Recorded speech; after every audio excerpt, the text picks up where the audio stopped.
What's up, guys? Jared here with another rapid review of the brand new S.H. Figuarts One Piece Yamato. So I will say, I'm looking forward to this figure. I know if you guys have been following us, you know that we are... the One Piece line has been a little iffy.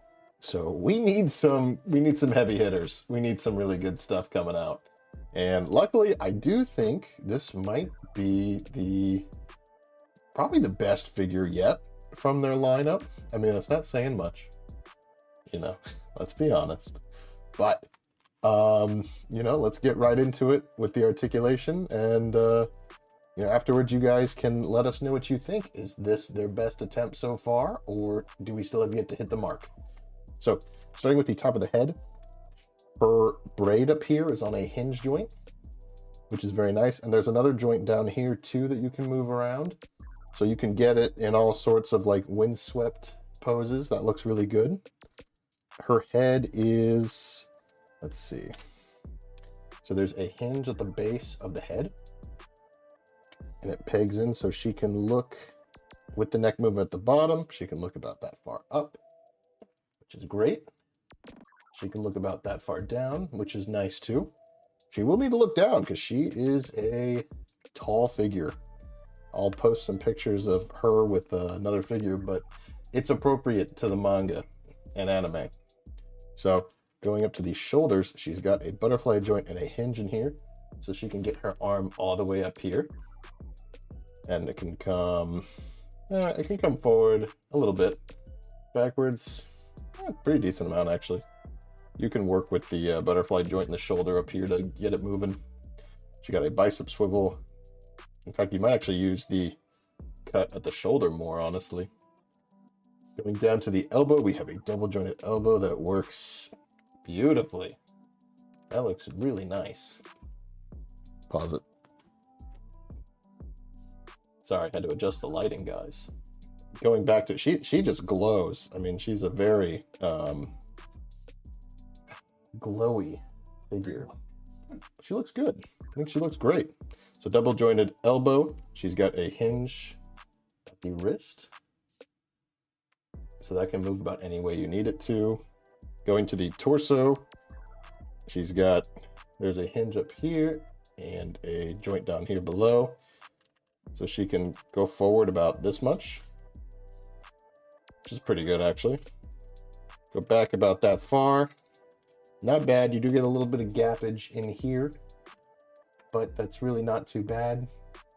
Considering the range you get, I would say it's pretty good. These big ribbons on her back, they do have a hinge. So they're going to hinge out, just like the wrist hinge. So you can work with them and, you know, get them out of her way a little bit like that. Maybe you want to pose them a little more. You can work with them. Going down to the waist. So this is probably my biggest gripe with this figure. Just like Zoro, but not quite as bad. Okay, not nearly as bad, let's be honest. Hey, you know what, right here? Put in a clip of Zoro exploding and just edit me out talking about this. So as we can see, not nearly as bad. It does split apart in these 4 spots. This part is nice soft rubber. I'm gonna have Phil censor all this. No, I'm just kidding. And then these are also rubbery, but they're a little harder. You can work with it and make it a lot more splayed like that. You can push it in like that. Obviously, when you do it like this, it's not great, but I would much rather have this than what we had with Zoro. But above all, a wired waist cape would be best, or skirt. Waist cape. It does need to be cloth. But in terms of plastic capes, this is not the worst we've ever seen. So let's do her. Realistically, the range, you can move it pretty well and still make it look semi-normal. She can get her legs out pretty far and it looks relatively normal. Oh, that came off. It wouldn't be a Figuarts review if I didn't rip a limb off, huh?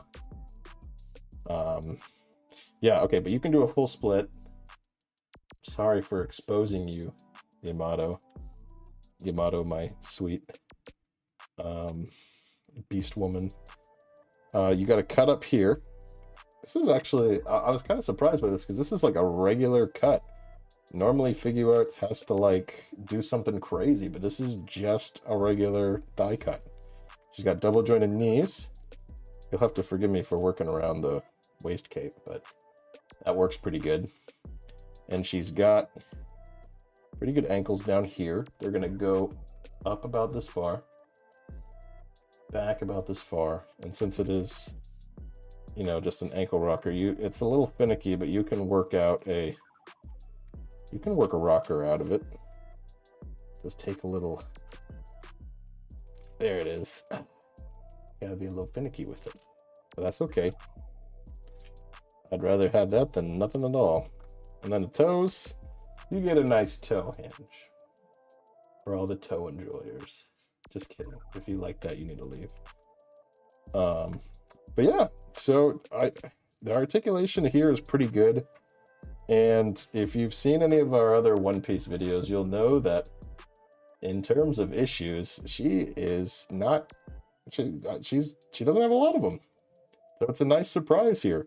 I'll go through the accessories really quick, and then I'll give like a final verdict. So she's got 1, 2, 3, 4, 5, technically 6 sets of hands with this one, with her clasping her hands together. And then she's got, you know, several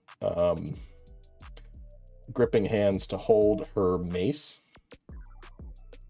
I'm not sure of the exact name of this mace. I'm not caught up in the manga yet. But, you know, she can hold it. And then she's got wider ones to where, like, she could hold it. Like, you can start down here where it's skinnier. And she can hold it like that. So I'll show off some poses with that. She's a very pale figure. Again, I'm very sorry. Hopefully we can get this edited out in post to look a little better. But, you know, those work pretty nicely. It gives you some nice options. And then she's got quite a few faceplates that all look really good, actually. So let's start here. Going out to this one. She's like grimacing off to the side a little bit. Here's one where she's like angry yelling. That looks good. And here's one where she looks really excited.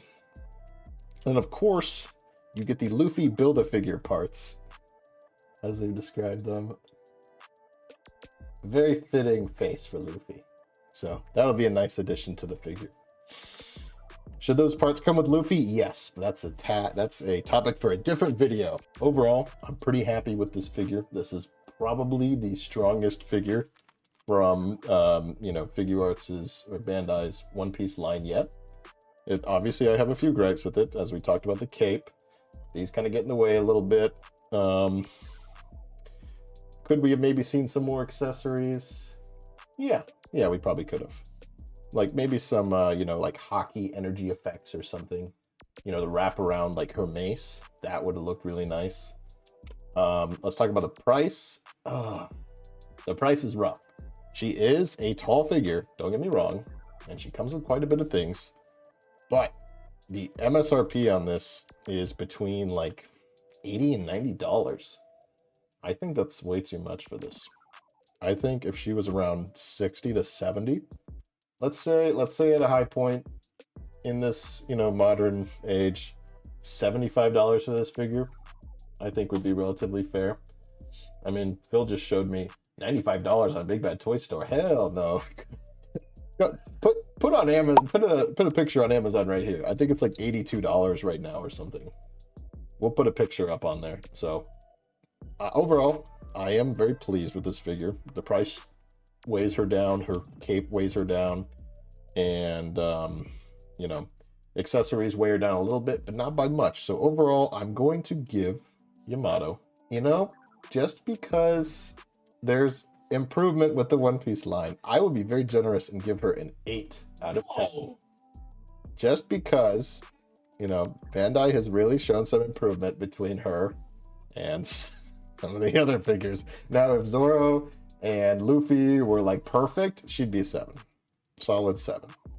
but she gets that weighted score. So I hope you guys enjoyed. I'll show some pictures off of her at the end of this, and I'll show you guys some scale pictures. And yeah, till next time, guys, I will see you later.